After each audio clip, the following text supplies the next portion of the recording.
Nearly 150 people were forced from their homes today after a wall of water poured through a local apartment building. Good evening, everyone. I'm Leon Bibb. And I'm Lee Jordan. It happened this morning at the Euclid Beach Apartments just off Lakeshore Boulevard. Soaked ceiling tiles are scattered as crews try to clean up from the broken water pipe which sent thousands of gallons of water streaming into apartments there.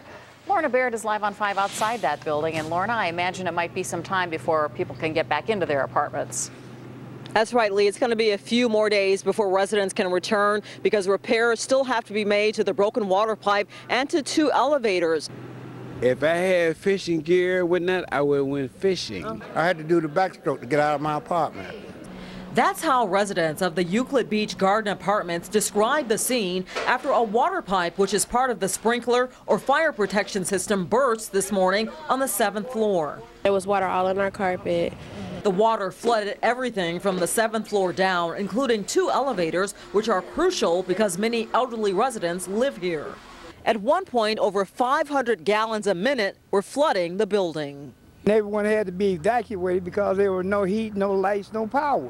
Residents who were evacuated were brought here to the Golden Age Center just down the street, where they were fed by the Red Cross and even received medical attention. Meanwhile, cleaning crews back at the building got to work.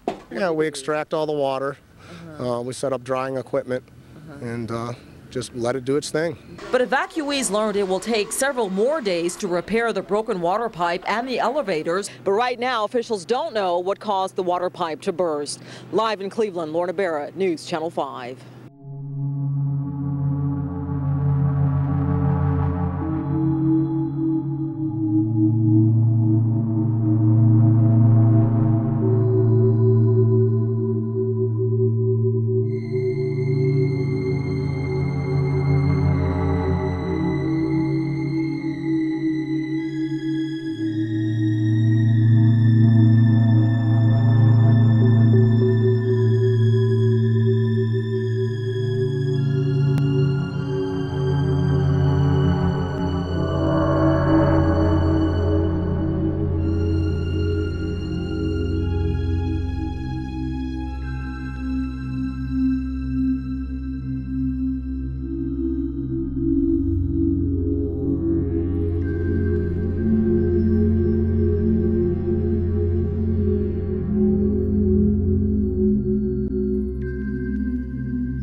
This pipe here froze completely, broke, shattered, and this 4-inch pipe ran for about 2 hours. Approximately 150,000 gallons of water was dispersed throughout the whole building. Day 4. Game plan today is construction is going to finish floors 5, 4, and 3.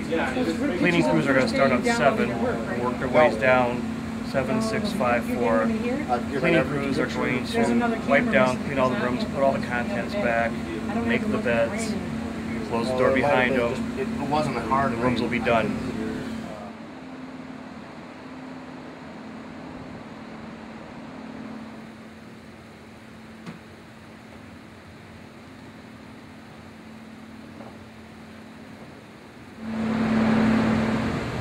Kind of what a typical room looks like because of everything was the collapse, fallen, wet.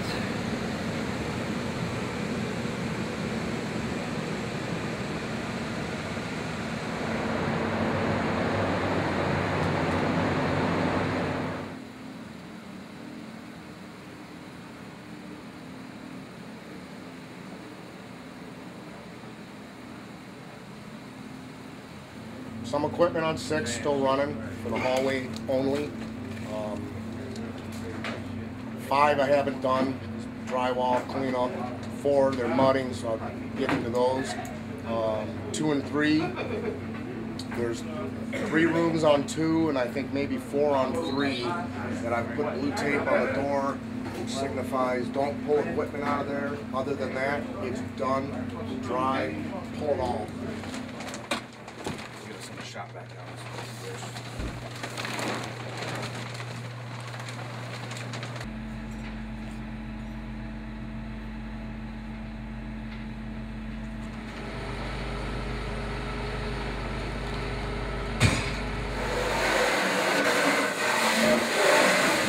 We've been here for 5 days around the clock, working constantly and diligently trying to get this place open and ready for people to come home. But it's going to happen. It's going to be interesting.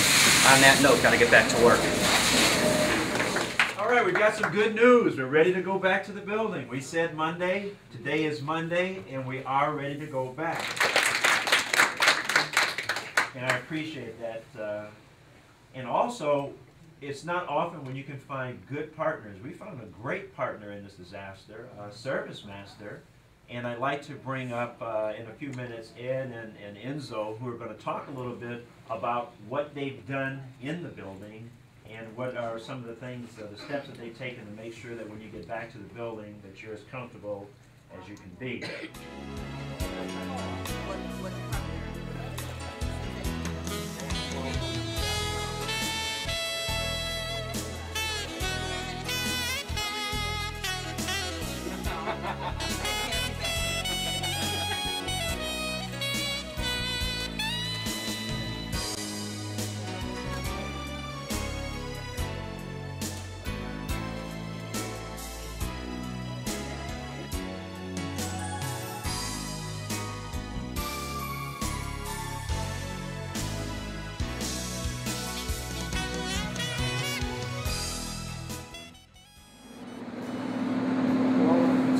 Good. Everybody seems to be happy. Sounds like nobody's complaining, which is exactly what we want. Everything's dried up, painted, wall repair done. And, I guess everybody's back in other than people that went with family.